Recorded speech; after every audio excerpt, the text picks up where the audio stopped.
CA மாதிரியான ஒரு படிப்புக்கு ஐசிஏ வந்து ஒரு காலேஜ் மாதிரி ஒரு பெருசா தேவைப்படாது, ஒரு யூனிவர்சிட்டி தேவைப்படாது அப்படிங்கிற ஒரு பேட்டர்ன்ல தான் இருக்காங்க. அதனாலதான் இது வந்து மாணவர்கள் வீட்ல இருந்தே படிக்கலாம் அப்படிங்கிற ஒரு சிஸ்டம் இருக்கு. இல்லைன்னா அண்ணா யூனிவர்சிட்டி மாதிரி ஒரு யூனிவர்சிட்டி போட்டு கீழே காலேஜஸ் உருவாக்கி பண்ணியிருப்பாங்க. ஸோ அப்படி இன்ஸ்டிடியூட்டே அப்படி நினைக்கும் பொழுது ஒரு காலேஜ் ஸ்ட்ரக்சர்ல படிக்கணும் அப்படிங்கிற ஒரு எண்ணம் நமக்குள்ள ஏன் வந்தது? இந்த பேட்டர்ன் உருவாக்குறதுக்கான காரணம் என்ன? உண்மையில அந்த பேட்டர்ன் தேவைதானா? நிறைய பேர் வந்து இது தவறுதலா புரிஞ்சுக்கிறாங்க. எப்படின்னா இந்த படிப்பு வந்து நம்ம முழு நேரமா படிக்க வேண்டியதில்லை, இதுக்கு வந்து நம்ம பகுதி நேரமா படிச்சா போதும், ஸோ இதை வந்து நம்ம மார்னிங் டியூஷன்ஸோ ஈவினிங் டியூஷன்ஸோ போய் படிக்கலாம், அண்ட் மற்ற நேரங்களில் இன்னொரு டிகிரி கோர்ஸ் எடுத்து படிக்கலாம், இல்லைனா வந்து ஒரு ஃபுல் டைமாவோ இல்லை பார்ட் டைமாவோ ஜாபுக்கு போயிட்டு இந்த கோர்ஸையே வந்து பகுதி நேரமா படிக்கலாம் அப்படின்னு நினைச்சுக்கிறாங்க. ஸோ அது வந்து ஒரு தவறான அணுகுமுறை. ஸோ அந்த அணுகுமுறையில் வர மாணவர்கள் வந்து பார்த்தீங்கன்னா 100ல் 2 பேர் 3 பேர் மட்டும்தான் பாஸ் பண்ண முடியுது, மிச்சம் எல்லாருமே ஃபெயில் ஆயிடுறாங்க.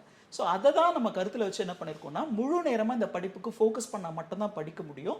இதற்கான பயிற்சி நேரம் வந்து அளவுக்கு அதிகமாக அவங்க எடுக்க வேண்டியிருக்குன்றதுனால தான் இது வந்து நம்ம ஒரு முழு நேர கல்லூரியாக ஒரு எப்படி ஒரு +1 +2க்கான ஒரு பள்ளி படிப்பு இருக்குமோ அதே மாதிரி ஒரு மார்னிங் 9லேருந்து ஈவினிங் 4 வரைக்கும் அந்த இடைப்பட்ட 6 மணி நேரத்தில் ஒவ்வொரு பாடத்திற்கும் தனித்தனியாக ஆசிரியர்கள், ஸோ அந்த பாடங்களுக்கான படிப்பு அதற்கான பயிற்சி அது முடித்த பிறகு தொடர்ந்து அவங்களுக்கான தேர்வுகள், அதாவது மாதிரி தேர்வுகள்லாம் நடத்தணும் அப்படின்றது தான் இந்த படிப்புகளில் மாணவர்கள் எளிமையாக அந்த படிப்பை முடிப்பதற்கான ஒரு வழின்ற மாதிரி நம்ம இதை கொண்டு வந்திருக்கோம்.